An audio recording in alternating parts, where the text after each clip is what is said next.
Поезд мчался по бескрайним просторам Северии, ритмично постукивая колесами. В купе стоял привычный шум. Кто-то говорил по телефону, кто-то ел, кто-то просто смотрел в окно. У окна сидела женщина лет 50, ухоженная и спокойная. Ее звали Эллен. В ней чувствовалась внутренняя уверенность и достоинство, но она не стремилась выделяться. Рядом люди суетились, смеялись, спорили, а она просто читала книгу, будто весь остальной мир не имел значения. На соседней полке сидел мужчина, уже изрядно выпивший. Он громко шутил, цеплялся к пассажирам и не стеснялся хамить проводнице. Когда все старались не замечать его, он неожиданно обратил внимание на Эллен. Ее спокойствие почему-то выводило его из себя. «Эй, красавица, освободи место», — сказал он нагло, нависнув над ней. Эллен подняла глаза и ответила тихо, но твердо. «Это мое место. У вас другое». Мужчина злобно усмехнулся, схватил ее за руку и, не сдержавшись, ударил по щеке. В купе сразу стало тихо. Люди растерялись. Никто не знал, что делать.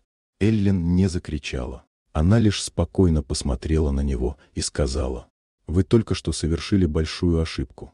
Через несколько секунд дверь купе открылась. На пороге появился высокий мужчина с седыми волосами и уверенной походкой. Его невозможно было не узнать. Чак Норрис. Он ехал инкогнито, стараясь не привлекать внимания, но теперь все изменилось.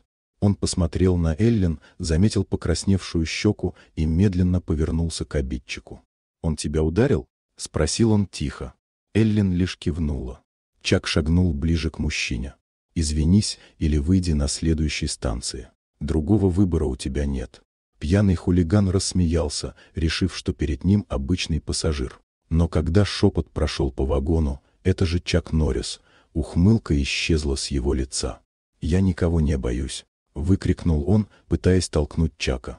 Через мгновение его рука оказалась за спиной, а сам он — на коленях. Все произошло так быстро, что никто не успел понять, как. Чак отпустил его и холодно произнес: «Это предупреждение. Не вынуждай меня повторять». Мужчина побледнел, начал лепетать извинения. Эллен посмотрела на мужа и тихо сказала: «Оставь его. Пусть его собственный стыд станет наказанием». Чак кивнул. Проводница уже вызвала полицию, и на ближайшей станции хулигана вывели под осуждающие взгляды пассажиров.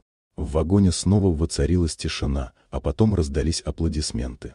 Эллен спокойно вернулась на место, открыла книгу и снова принялась читать. Теперь все смотрели на нее с уважением, не из-за того, кто ее муж, а потому, что она держалась с невероятным достоинством. Один молодой пассажир вдруг сказал: «Я ведь мог вмешаться раньше, а просто сидел». Чак посмотрел на него и ответил: «Главное, что ты понял это сейчас. В следующий раз поступишь правильно». Эти слова стали для всех настоящим уроком. Люди осознали, нельзя молчать, когда рядом происходит несправедливость. Когда поезд прибыл на конечную станцию, пассажиры благодарили Чака и Эллен.